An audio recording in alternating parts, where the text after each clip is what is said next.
नमस्कार दोस्तों, जन्मभूमि टीवी के इस एपिसोड में आपका बहुत बहुत स्वागत है। आज मैं बात करने जा रहा हूँ कन्नड़ अभिनेत्री रान्या राव के बारे में।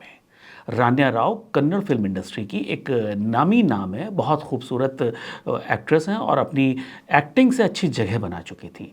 अब उन्होंने जो सुर्खियां बटोरी हैं, जो अखबारों की हेडलाइंस बनी हैं, वो दूसरी वजह से बनी है। वो वजह ये है कि इनको डायरेक्टरेट ऑफ रेवेन्यू इंटेलिजेंस ने सोने की तस्करी के एक मामले में गिरफ्तार किया है। बैंगलोर एयरपोर्ट पे जब वो सोमवार को लैंड हुई हैं तो उनको जब गिरफ्तार किया गया तो उनके पास से करीब 14.3 केजी के आसपास, किलोग्राम के आसपास सोना बरामद हुआ, जिसकी कीमत जो है इंटरनेशनल मार्केट में 12 करोड़ के आसपास है। वो इसको छुपा के ला रही थी। उनकी ड्रेस कुछ डिफरेंट टाइप की होती है जो जब भी वो यात्रा करती हैं, जिसके अंदर कि वो सोने के छड़े या सोने के बार जो जिस भी तरह से वो बने हों उसमें छुपाने के लिए वो एक बेल्ट अंदर पहनती हैं। उस बेल्ट के अंदर वो सोने की छड़ें छुपाई जाती हैं और उसको वो पहन कर दुबई से यात्रा करती हैं।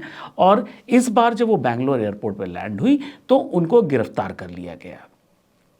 पहले उनके 2 बैग निकले, उसके बाद कुछ टिप थी डीआरआई के पास, तो उसमें उनका जब तलाशी हुई तो ये निकला। अब ये इतनी फेमस क्यों हुई, कैसे ये किस्सा इतना फेमस हुआ? इत्तेफाक से ये इस समय जो कर्नाटका के डीजी पुलिस आवास विकास के, पुलिस के जो आवास बनाते हैं, जो विभाग होता है, उसके महानिदेशक हैं। उनकी ये सौतेली बेटी है। अच्छा, अब अभी डायरेक्ट कनेक्शन नहीं निकला है कि जो पुलिस अधिकारी हैं वो रामचंद्र राव जी, वो इनकी कोई सीधी मदद कर रहे थे, लेकिन हाँ इनडायरेक्ट मदद, जब आप का इतना करीबी रिश्ता। अच्छा, वो इनके डीजी साहब की सौतेली बेटी हैं। सौतेली बेटी कैसे हैं कि राव साहब की पहली पत्नी की मृत्यु हो चुकी है, तो उन्होंने जिस महिला से दूसरी शादी करी, उस महिला से पहली शादी से 2 बच्चे थे। तो यानी ये इनकी पत्नी की पहली शादी से एक बेटी हैं। तो इस तरह से ये आईपीएस ऑफिसर राव की सौतेली बेटी हुई। तो इनको उनकी वजह से एक प्रोटोकॉल एयरपोर्ट में मिलता था, जिससे इनको बहुत ज़्यादा तलाशियों से गुजरना नहीं पड़ता था। ऐसा एक अफवाहें भी हैं। और अभी हालांकि उस जगह तक नतीजे पे छानबीन नहीं पहुंची है कि बहुत ज़्यादा क्लियर जो लिंक है आईपीएस ऑफिसर के साथ वो इस्टेब्लिश किया जा सके। वहाँ से एक पुलिस कांस्टेबल जो थे बसवराजू जो है वो भी गिरफ्तार किए गए हैं। हालांकि जो रान्या राव ने अभी जो एक शुरुआती जो बातों में ये बताया है कि उनको ब्लैकमेल किया जा रहा था, और ये जो दुबई से सोना का आवागमन हो रहा था, गोल्ड का जो स्मगलिंग हो रही थी, उसके लिए उनको ब्लैकमेल किया जा रहा था। फिर उसके बाद उनका जो बैंगलोर में ही जो फ्लैट है, उससे भी कई करोड़ रुपए बरामद किए पुलिस ने। फिलहाल जो इनका जब पर विजिट जो इनकी इनकम क्या थी, वो जो अभी इनिशियल इन्वेस्टिगेशन में निकल के आया है कि पर केजी इनको 1 लाख रुपए दिए जाते थे।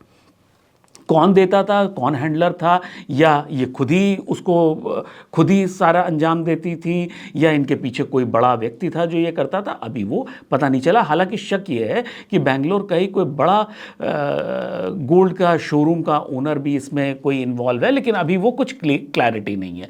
तो इनको अगर ये 12 किलो सोना लेके आई या 14 किलो सोना लेके आई, तो इनको पर केजी 1 लाख रुपया, यानी इस विजिट में इनको करीब 15 लाख रुपए, 14-15 लाख रुपए मिले।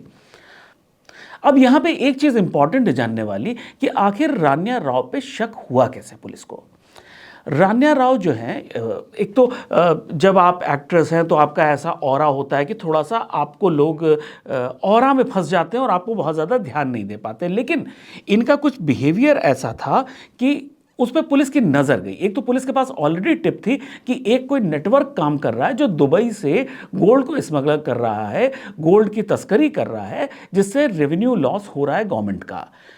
उसमें एक जो सबसे इम्पॉर्टेंट चीज़ ये पुलिस की जो जब कैमरे खंगाले गए तो जो सबसे बड़ी चीज़ आई, ये जब भी लैंड करती हैं बेंगलोर में दुबई से, तो इनके एक विशेष प्रकार के कपड़े होते हैं जो वो पहन के आती हैं। तो निश्चित रूप से जब आप एक एक्ट्रेस हैं तो आपको तरह तरह के कपड़े पहनना आपके एक प्रोफेशन का पार्ट भी है, लेकिन ऐसा क्या रीज़न था कि एक इस तरह का वो गाउन पहनती थी जिसके अंदर वो बेल्ट्स जो है, जिसमें सोने के छड़ें छुपी होती थी, वो आपको पहन सकें और ऊपर पता न लगे कि आपने इतना 15 किलो या 20 किलो या 12 किलो सोने की छड़ें आपने पहन रखी हैं। तो ये एक रीज़न था जिस वजह से शक गया। दूसरा शक क्या हुआ कि इन्होंने पिछले 15 दिनों के अंदर, दूसरा शक का कारण क्या था कि इन्होंने पिछले 15 दिनों के अंदर 4 दुबई की यात्राएं करी। तो ऐसे जो फ्रीक्वेंट फ्लायर्स होते हैं उस पर शायद पुलिस की थोड़ी सी नज़र होती है, स्पेशली उस सिचुएशन में जब आपको ये डाउट है कि इस रूट पे कुछ स्मगलिंग हो रही है। नंबर 3 इस पे डाउट ये था कि ये अपने पिता का नाम यूज़ करके चेकिंग को इवेड करती थी, वो चेकिंग कराना नहीं चाहती थी और जो प्रोटोकॉल मिलता था वो इनको डायरेक्ट बाहर पहुंचवा देता था। उस तरह की चेकिंग इनकी नहीं होने पाती थी। तो एक तरह, एक पहला कि एक विशेष प्रकार के कपड़े जो काफ़ी भारी चीज़ को, काफ़ी सारे सामान को वो हाइड कर सकते थे, छुपा सकते थे, उन कपड़ों में छुप सकता था। नंबर 2, वो दुबई की फ्रीक्वेंट यात्राएं जो दूसरे शक का कारण था। और तीसरा, अपने पिता, अपने सौतेले पिता के नाम का अन्यथा बेजा इस्तेमाल। इन 3 वजहों से पुलिस का शक इन पे गया और इनको गिरफ्तार किया गया। अब क्या निकल के आएगा, क्या इनके पिता का कोई डायरेक्ट इन्वॉल्वमेंट है या नहीं है, इनके पीछे कोई मास्टरमाइंड है या ये खुद अपने उस पर कर रही हैं, ये अभी निकल के आएंगी बातें। जैसे जैसे इस पर डेवलपमेंट होता जाएगा मैं आपके पास आता रहूँगा। तब तक के लिए नमस्कार।